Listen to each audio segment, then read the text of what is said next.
We did it. Okay. Hi. Welcome back to Matcha My Energy, where I have to coerce my comedian friends into going on a matcha date with me. This is how I maintain a social life. And today I have Courtney Haynes. Hi. It wasn't easy. It was. No. It was easy. It was easy to get me here. Oh, yeah. It was so easy to get me here. Oh, I love that. Yeah, because she actually is a matcha lover. I love matcha. And I love Gucci. Oh. Gucci and matcha? I mean, Thank you. an easy. Thank you. I don't hear it enough. An easy yes. We are going to do first taste. Okay. This is your first time here. Yes, it is. I've never been here before. I live very close. It's not my first time. I have been, crazy. but I got just like a regular matcha latte. It feels disingenuous now. No. I didn't do anything fancy. This is my first time having this. Okay. Cool. Which is it's the Biscoff tiramisu matcha. Screw it up, bro. I am so excited. She said to mix it well. Yeah, I was like, we should stir it. Oh, yeah. Ooh, I've never had a Biscoff cookie with matcha. Only with coffee on a plate. And right, exactly. It's giving Delta Airlines, and I love it. Ooh, okay, so we're giving it a good mix. 3 hours later. And we both got oat milk because we don't do lactose. This would end it real quick. The first 5-minute episode. Okay, so we're gonna do first taste. Cheers. Oh.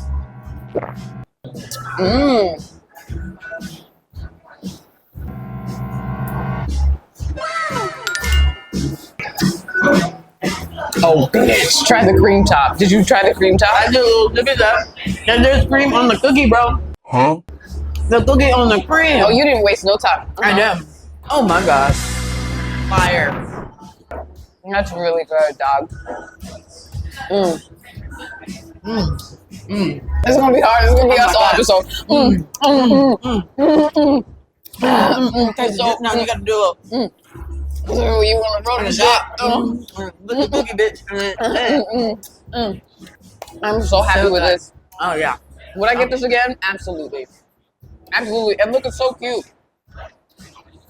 Oh yeah, the little Olive and Jane. Yeah. And it looks like it was writing, so I was like, oh my god, how did they get the penmanship so Oh, you good? thought But they it's put like, no Sharpie?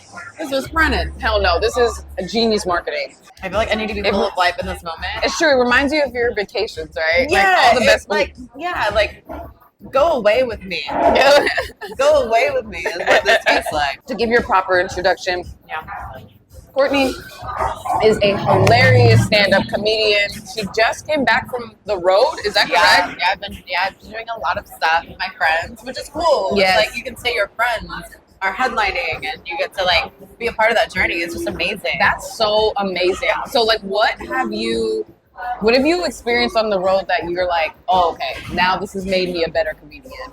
Oh my god, I would say doing there's so many things. The first thing is like, okay, like doing the theater with Nate. I did 3 shows last month, and it was like 15-minute set. And just rocking out like right before he went on, and so it was just you. It was it was like host, his normal feature Surah, and then me, and then him. Yeah. So it's like a lot of people come to see him, and so getting into your own energy and people like also believing and like having fun with what you're saying when you're not the headliner, and like a massive like there's thousands of people there because it's a theater, and so but when you have them and they're with you and they're having a good time and everything is hitting and you're in flow, like that's like, okay, if I can do this, then I can like a club room is like nothing.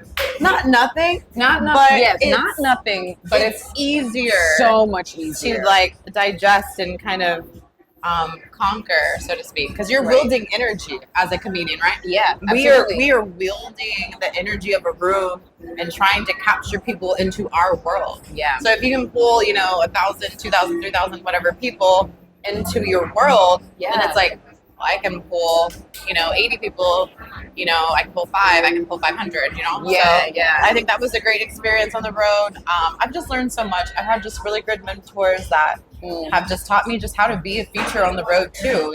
There's, I wouldn't say there's customs, there's the, kind of customary behaviors, but just how to show up and support a headliner, not be annoying, knowing how to shut the fuck up. Yeah. You know, there's a lot of different things. And, you know, ultimately people just want to be around people they like being around and are professional and are funny. That's so true. there's a lot of things that I learned just how to show up, how to perform, how to internalize, and how to execute through those experiences. So it's been fun. So, Damn, so you said thousands of people are showing up to see me. oh, yeah, for sure. What's the biggest crowd that you perform for at this point in your career? Oh my God, Craig Robinson. So Craig Robinson was like 2 years ago. Uh-huh. It was a casino out in east of LA. Okay. And that was the biggest crowd. It was just this big hall. It might have. It was an arena. I know how to count. It wasn't no damn arena, but there was so many people, and I was like, oh my gosh, like this is crazy. So that was probably the biggest crowd I've ever performed at. I don't know the number estimate. I have no idea. I have to call the casino. I'm like, hey y'all, like how many people do y'all little theater thing hold? Performing on that level is so different Oh my versus God. you know our smaller shows that we do. Anxiety. That's the gym, right? But like, I was just having this conversation with another comedian about how not all comics can translate onto those stages. We see it often. We see it often because wielding that energy on that level is different. You almost have to like hit your punchline, wait 1, 2, 3. Because there's a delay. Yeah. There's a delay in theaters. And so like in the room, they're right there. And you're getting the immediate feedback. Yeah. So not even immediate feedback from a like acoustics perspective, right? But immediate feedback from just proximity and you know communicating with someone. It's a lot easier. You can easily feel what they're feeling and pivot from there. You can't necessarily feel those changes of energy and changes of perception of the audience that way. So you have to kind of like tap into your spidey senses even further. Yeah. So it's you have to be so present. Different. Absolutely. And like let that wave of laughter hit the back of the room and come back to you. Yeah. It's so intense. Weird. At this point in my career, the biggest audience that I performed for was like 700 people. So but it was a big theater. Yeah. And I didn't know that yet at the time. I never experienced this. And it was for a competition. The guy who won, I knew he won the moment that first joke hit, and he landed it because he's practiced at this, right? Like he's done stages that are huge. He's done festivals that are like he's used to massaging the crowd in that way. And it was so awesome to see. I literally was like, yeah, he got it. Yeah, he got it. And you can feel it when they got it. And you know, like hosting is a great tool that helped me know how to. I would say not conform, but how to kind of what's the word we just used? Orchestrate or puppeteer, control,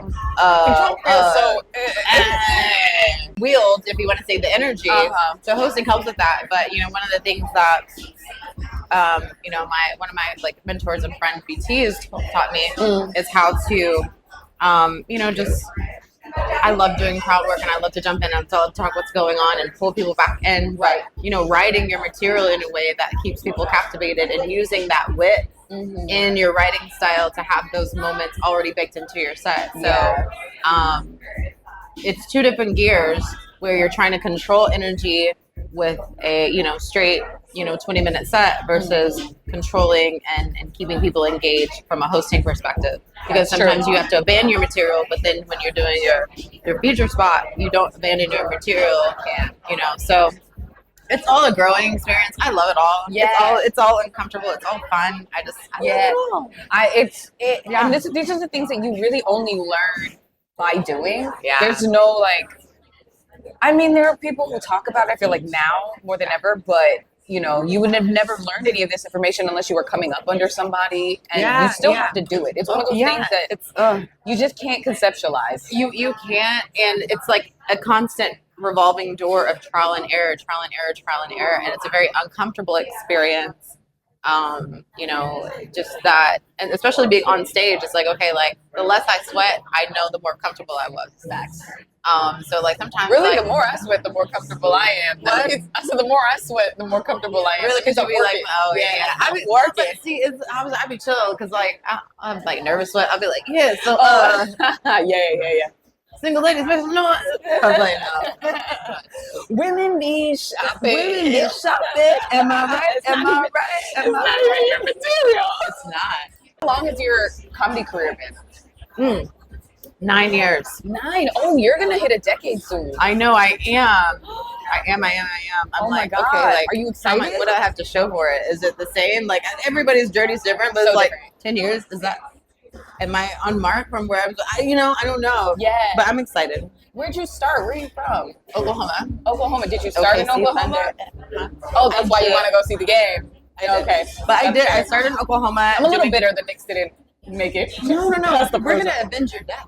Oh, And like by the time this airs, we'll have an actual verdict if I we love that. actually fully avenge the death or not. Please So either do. this clip is going to work, or this clip is going to be like a precursor I hope to the like stage as well. a bunch of depression. Yeah, I hope the stage as well. Yeah. Not I'm deleting Yeah. everything off the internet. You start. So you're from I'm from Oklahoma, Oklahoma. so I first got on stage at Looney Bin Comedy Club. Looney Bin is where in Oklahoma. Yeah. Oh, Well, shit. they have Looney Bins like through like Oklahoma, Arkansas, like they're a smaller club chain. But I started doing open mics and things like that. Yeah. In Oklahoma City location. Damn, that's dope. And I was so nervous about getting on stage because I'd been wanting to do comedy since I was a kid. Really? And so like it was like, okay, like order of operations, I'm gonna go to school, get a foundation because like my family wants me to go to school and get a degree. And I wanna make money and I wanna travel. Yeah. And also I feel like I need to build life experience. So I didn't get on. It took me a little bit to get to the stage itself, overcoming my own fears. But luckily, I had some people in Oklahoma City that were doing open mics and comedy in different ways. They're like, just come to Tuesday open mic, or I don't know if it's Tuesday or not. And then some of the guys that would record my set. I'm like, you have to record yourself. I'm like, no, I don't want to record myself. And so I wouldn't have been able to overcome that fear, right? It always takes someone to be like, you can do it, and this is how you do it. Yeah. So shout out to those guys. You know who you are, Kyle, Joshua.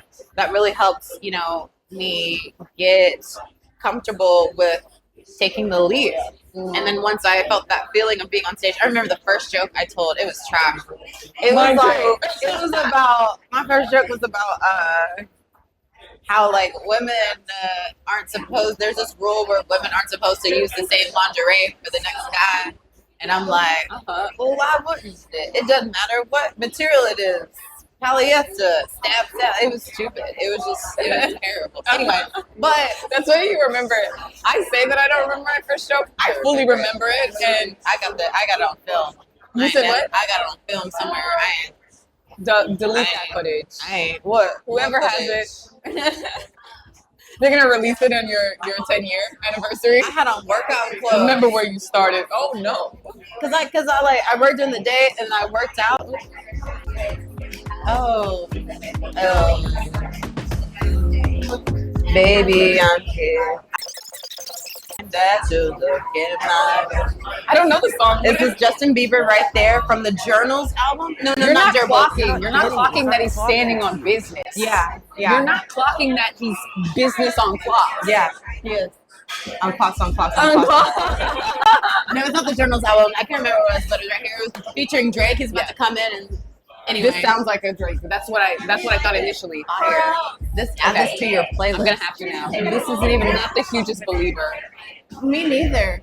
The song is fire. I had to go to work, and then I had to work out, and then I was like, okay, now I go to the comedy club. It was like, I guess it's that's a the most hard comfortable balance. option. It was a hard balance, man. But years of just overcoming just different challenges. I mean, I think we've all been in that situation of self-doubt, trying to navigate life in a dream, and a location, in a dream location, and all these things. Oh my God, yeah. It just takes so much. And, making the commitment to move to LA. I've been in LA 5 years now. Yeah. And just immersing myself through the discomfort in the comedy community, finding the tribe, that's half the battle. It is. And praying for the tribe and then getting it. And it's just it all works out. But man, Yeah. 10 years almost. It's 10 been a years. journey. Do you feel like at what point of your career did you feel like, oh yeah, I'm in it, I'm good, I'm rocking this shit? I'm good. I haven't felt that feeling. I mean, like, good as in like, oh, I'm comfortable good, or like, I'm good, like, oh shit, I'm nice on a stage. Like you're nice on a stage, like you come off like, yeah, I ate that up. There's been several of those shows that I felt like, yeah, I ate that up. But it's never, I think just recently I've been feeling like, okay, like, I've got it. And I just need, I can feel the feeling of having it. Because the other people will tell How you, recent is this? like, girl, like, what's today? My last 48 hours. You feel me? Yeah, last 48 hours. Now, girl, like, it was like maybe end of last year, but then that, I think we went through a period of time in dark period here in LA with the wildfires. So every time, something happens as a comedian, you still have to kind of get back into your rhythm. But that's a fact. I say off and on for the last like 6 months. Really? And so like, people are like, oh man, like, different people will see things in you sometimes before you will see the things in you. Yeah. And so it's still a battle of like, okay, like, oh, I know like the feeling of killing it. I just have to keep doing it. So that's, more stage time. That's also doing different endeavors, like Brandy and I show Sketchy Behavior. Yes. Shout out Sketchy Shout out Behavior. Sketchy Behavior. Sketch, Links improv, everywhere. Stand up. I've always wanted to do improv. And I do a lot of improv on stage. Yes. And in sketch, of course, and taking like classes, but never like putting it, applying it. Yeah. And so like, it's a beautiful way to put all those talents together. And, every time we step off stage doing Sketchy Behavior, I just like, okay, like it's all coming together. Yeah. And so I can feel like a different part of me, the theatrical performer coming out, like, it was always here. You just had to tap into it. So I'm always discovering new talents that I have. Yeah, yeah. And you think a foundational part of that was creating something of your own. Yeah, and Brandy did that show in Chicago. She did that show in Chicago, and I think she's tried it like a couple times, but she hadn't really like consistently been doing it lately. And so she's like, "Hey, do you want to?" Yeah, sure, of course, absolutely. Yeah. And so like not knowing, I've produced my own stand-up shows, right, and things like that, but to just you do Bertie Mac and cheese. Yes. So Yeah. just like and that I feeling feel of, like it helps everything. Like the improv helps my stand up, and the stand up helps me be funnier in improv. It all works in tandem. Yeah. And it's this weird feeling of being like, okay, like it's kind of like when all the Power Rangers come together and they make the Super Power Rangers that whoop the big the monster Megazords, ass. yeah, the Megazord, yeah. It's like, oh, okay, like this is like, this is what it is. And so, producing and just like creating your own buzz and stepping out into that light and having someone who you trust on stage with you. Yeah. And business and, just a cool ass person those things are so important. So I just, again, it goes back to the tribe, right? So I'm thankful for the right people and the prayers that I put out in the universe of asking for the right people to be put into my life. So I'm just like grateful because that's what pushes me. And like I said, you asked like, when do you feel like you're good? I'm like, I feel like I'm getting there. I feel like I'm feeling the feeling of that. I just want to be consistent at it and just lean more into it. So We're going to move into a more controversial part of the show. I'll say this is the Kanye part. Yes, the Kanye Gotcha. part of the show. Gotcha. We're going to spill the tea. What y'all said, not the Jamaican accent. What is the show? So I've been soaking my biscuit off. And they it mixes in your drink so well. When it's soaking in milk. Praise break. Let me go ahead and put another one in the oven. What's like a controversial take that you might have on anything? Controversial take on anything. Something you feel like is not a popular opinion. Ooh, popular opinion. There's a couple of them. I reposted this the other day. You can edit my long periods of thinking out. Yes, that will be fantastic. There's so many. I have so many different takes. Edited post. Jamie I'm talking to myself. Yeah, Jamie. Jamie Foxx show is better than. I've always had this debate with people, and I've always had this debate with people. Okay. And this is no shade to Martin; it's a classic. But everybody puts Martin at their top, right? My top is the Jamie Foxx show. You've got everything, and I think the Jamie Foxx show is one of the best pilots in the '90s black sitcom era. I'm saying it. Okay. I can see It what you're had saying. everything it was a perfect pilot. I can see what you're saying. I do feel like The perfect pilot. I do feel like a lot of the times it was Martin holding the entire show down. Yeah. Please don't at me. Don't at me. This is her opinion. I might know. I'm kidding.